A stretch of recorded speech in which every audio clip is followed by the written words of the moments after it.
Well, this year was something.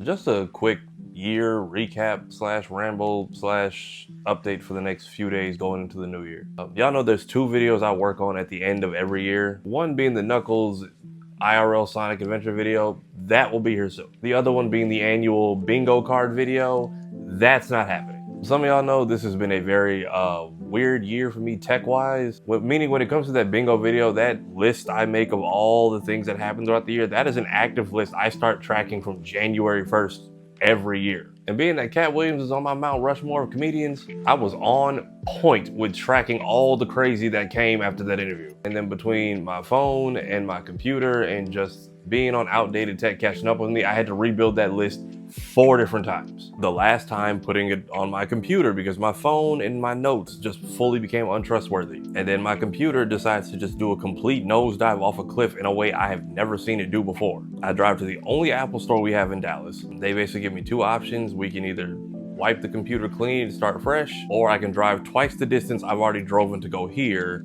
to this mom and pop shop they recommended, see if they can clone my hard drive, salvage it that way, and then put all my stuff back on. But I wouldn't be able to do that till Monday. It was currently Wednesday, and I needed my computer because I was going to BlurredCon the next day, Thursday. So I bit the bullet. I lost the list again. If you know me personally, I've been writing since I was in like high school, and I switched to digital journaling in college. And I basically had to make the decision to erase the last 8 years of my life on paper. I'd be lying if I told you I'm not still somewhat bothered by that. It ended up being the right decision though, because BlurredCon ended up going off without a hitch, which I did need my PC for the very next day. And that was July, but let's backtrack a few months to May. I got laid off a job I couldn't stand, and more than likely was probably stressing years off my life, so I wasn't even sad to see it go. And immediately after that, I was in Atlanta. MomoCon. First time going, I very much understand what the hype is about, and I will say hands down, best and most professional press / content creator experience I've ever had at a convention. Like if you ever want to see how something is supposed to go or study for your own sake because you're trying to throw your own event, this is one I would highly recommend. Staff was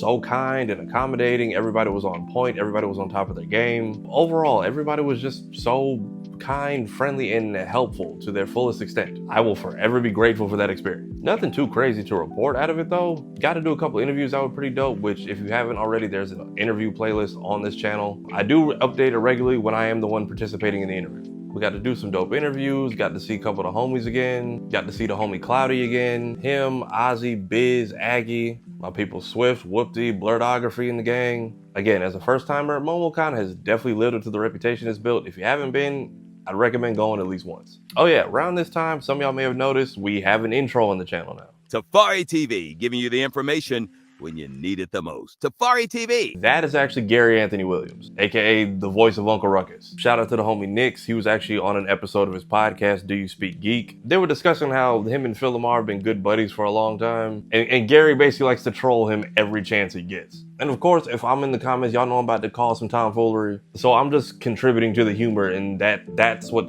caused this interaction. Would you Google that for me, Phil Lamar's character in Clone War? So I had the character originally, and I was on a TV show at the time, Boston Legal, and they would not let me do both. Like back then, it wasn't like now. I can record all my stuff in the booth. Then they wanted you all in Kit Fisto. Thank you so much, Tafari TV. Tafari TV, giving you the information when you need it the most. Tafari TV. And now that is the intro to all my content now. So fast forward a little bit from there, now we get to BlurredCon. And as y'all saw, that was basically an event. And one hell of a weekend for me especially. So for Blurred Station, we ended up doing a live stream basically through the con's official channels.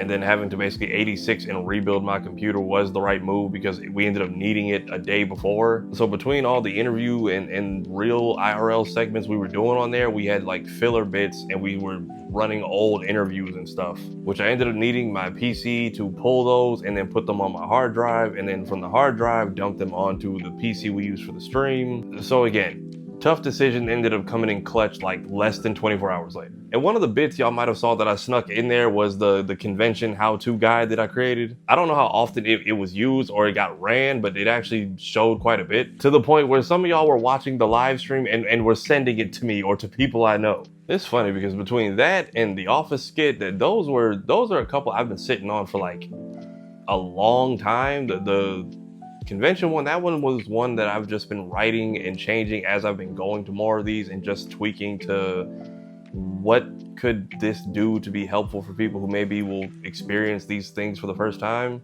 And that's really how that idea came about. Both of those had been done for a while. I just finally took the time to sit down and like flesh out the scripts and then finally sit and record those. And I'm so happy I did. But as far as the con, that little streaming area we had set up was like the hot commodity of the weekend. Damn near every big creator or person of status was stopping by that booth to just come and kick it with us, or to just see what was going on or what was about or who was hanging out with us there. And the fact that so many of them was coming up to say what's up to me specifically, which leads to this next part. So some of y'all know What's Good has been pushing this movie he created called Vigilante. And when he dropped the trailer, I was the one like nagging on the podcast saying we need to do a reaction to it and just kind of like show this some love, especially because I hadn't seen anybody get to that yet. Wes appreciated that so much he reached out to us. We actually went to the day 0 premiere on Thursday, and then they actually came and sat and interviewed with us for a little bit on Friday. And then, you know, the bond we built with the How to Nerd podcast as well off of that. And then during their segment, they showed the movie again at BlurredCon, and then we saw it again at DreamCon a few weeks later. And I ended up making a whole documentary about that. I will link that in the description below as well. But for me, that weekend specifically, just getting to meet and solidify that friendship with Wes, and then seeing Cleo again and fully building out that bond, and just finding out the friendship I didn't even really know I truly had with that man until that weekend. It's just the fact that we kept crossing paths so many times that month and that weekend specifically. And every time he made a conscious effort to speak to me, even when I didn't realize he was there. And honestly, that man blessed me with some kind words behind the scenes that really hit me in the heart, and honestly has kept me motivated up to this point. Something bigger y'all probably saw come out of that weekend was this Powerline skit with him and DJ Dimitri, which I actually shot, directed, and kind of helped put together. All of this, by the way, spurred from just a random like 3 a.m. conversation, by the way. Like Dimitri was at BlurredCon that weekend too, and me and him had chopped it up a little bit as well as with the whole crew. And for those who don't know, it is a full-on 24-hour event. So after like one of the after parties lets out, it's like 3 a.m. The party's been done for like an hour. I'm just walking around seeing who I see. I'm running into all different types of mutuals. I see this man just slumped at a dinner table in his full-on Powerline fit outside. And then he just wakes up mid-sentence telling me about this video that him and Cleo are gonna shoot tomorrow and asking me if I want to be in. And I was just like, yeah, sure, why not? And I thought maybe he was just delirious and wasn't gonna remember. But then when they were getting ready to go film it, they actually came and found me. I know nothing about directing other people. Y'all see I film all my skits alone. And I thought they had a plan for this. They didn't. So when they said we needed to like round up a bunch of other people, I thought they had all this planned and figured out, and they didn't. So don't ask me how I just magically snapped into movie man mode and got everyone organized within a span of like a minute and a half. So we actually did 2 takes. The first one came out okay, but on the second take, I see these 3 girls walk in cosplaying as Steve Harvey. Greatest addition I made to that second run through. But yeah, that skit blew up, went viral, and I was honestly amazed at myself at how I helped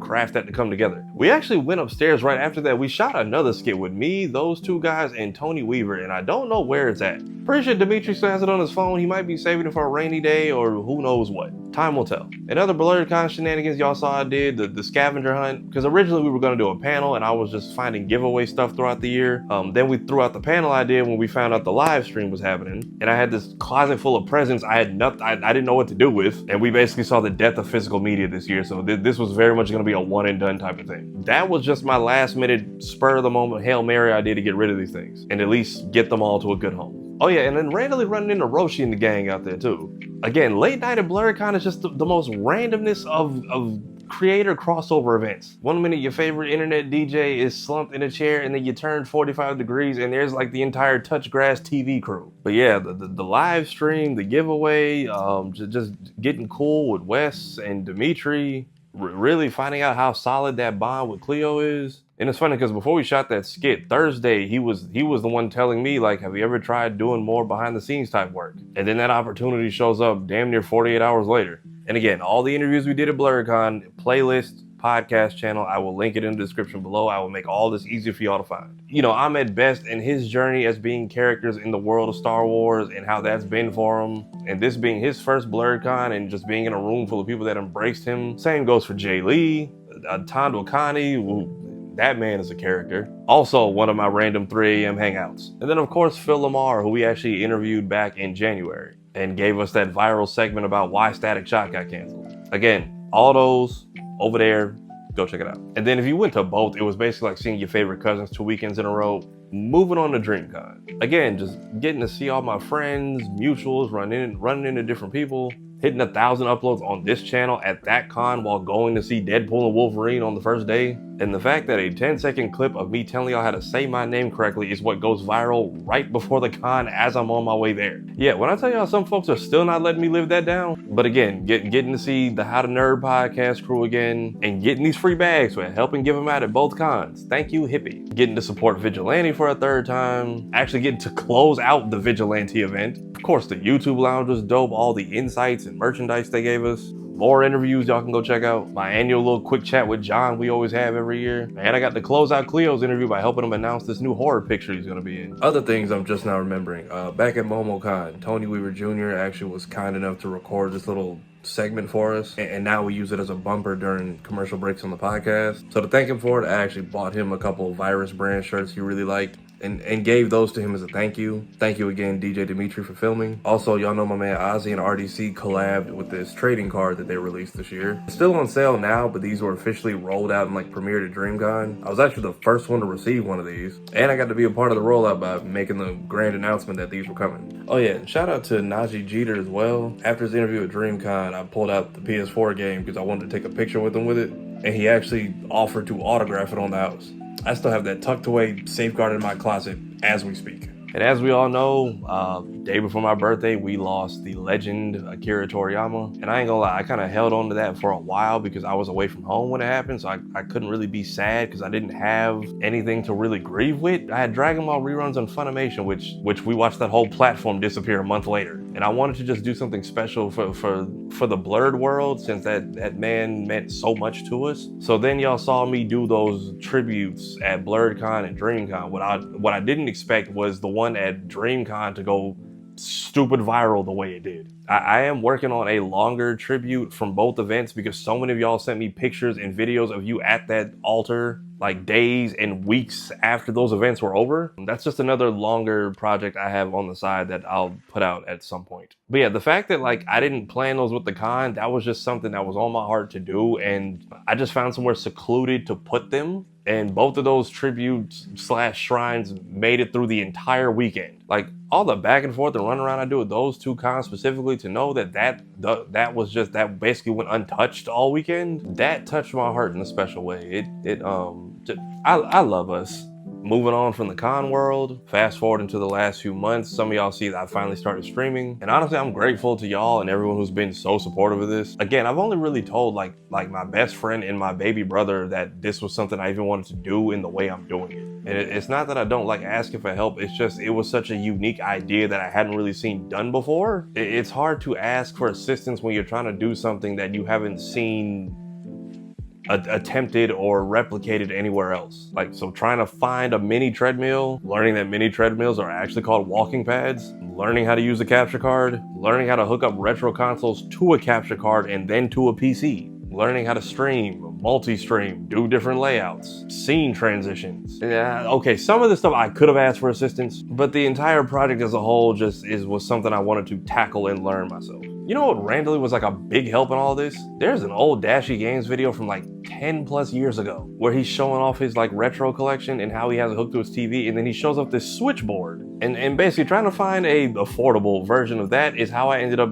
basically creating my whole setup. Never doubt the longevity of your content. It may not pop now, but you never know who that's gonna help later on down the line. Y'all can't tell because this big ass shirt, but I've actually shrank a little bit since I've started streaming. If you're new here, first off, hi, welcome. But if you don't know, I stream basically on a treadmill while running old school like retro video games, all while chopping it up with y'all. My streams are anywhere from 1 to 4 hours long, depending on time, how much I'm enjoying the game, or how much I want to be done with it. Star Fox, never again. And then stay tuned for New Year's Day. I am going to be making an announcement about that. Again, between streaming and certain skits I've put out and different other stuff I'm trying to make, I'm trying to get this back catalog of ideas I've been sitting on for like 6 years just all out in the open.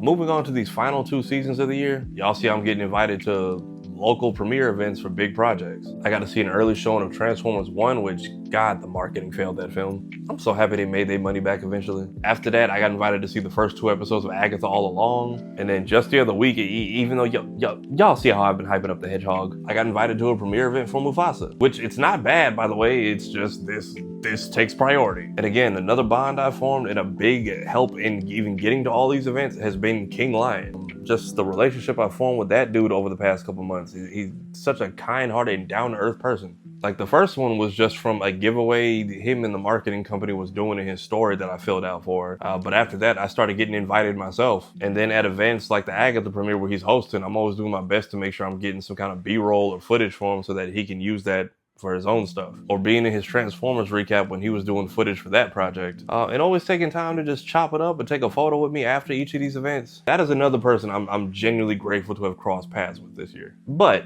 speaking of Sonic 3, I had no idea there was a Sonic themed con, let alone in Dallas, until after it happened last year. So when I found out it was happening again, especially the same year we're getting a movie and a new game, couldn't miss it twice. Smaller, very niche event, but still a lot of fun. But was not expecting to run into Crystal Chanel of all people, or becoming her right-hand man when it came to the stuff she was filming. So if you go to her page and you see some of the recaps she's posting from some of the event, it's me behind the camera. A position I seem to have found myself in a lot this past year. And hopefully a new talent I get to explore more in 2025. This actually wasn't even our first meeting. We actually met at DreamCon months prior to this. And nothing crazy really came out of it, just small talk and slight introductions. But then I saw her at Sonic Expo trying to film her own content, and honestly it just looked like sis needed a hand, so I offered. She accepted, and everything came out great. Didn't get to do as many interviews as I wanted there just because the guests were super busy, but I did manage to steal an interview from Lee Majdu, aka the guy who plays Agent Stone in the films. Honestly,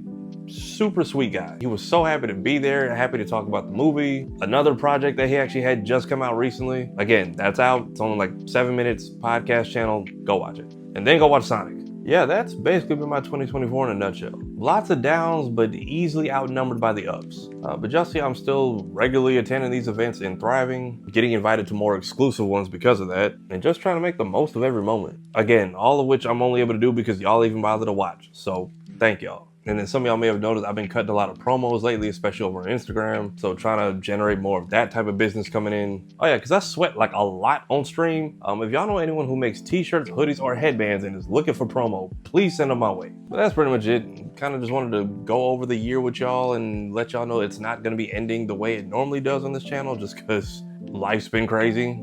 But I feel like that sentiment could be said for a lot of people this past 2024. But the most important part is we made it. We made it through another year. We still got new chances, new opportunities, new people to meet, new things to try, and overall just another year in this adventure we call life. I'm just eternally grateful that I have y'all to share the journey with. But as always, thank y'all for supporting this channel. Thank y'all for supporting all these new and different ideas I've been spitting out lately. Thank y'all for supporting the streams. Thank y'all to those who donated on stream. Like, I know I have the options up there, but I never expect anyone to actually contribute. Thank y'all for supporting the podcast channel. Y'all got us to 4K over there. Y'all know I do all the edits and the behind the scenes work as well. So every click and share and view over there is deeply appreciated by your boy. But I still have more edits and things to get to, so I appreciate y'all. I'm gonna wrap this up. As always, thank y'all so much for watching. God bless, and may 2025 be kind to us all. Peace. Remember, all I'm offering is the truth. Beats, baby.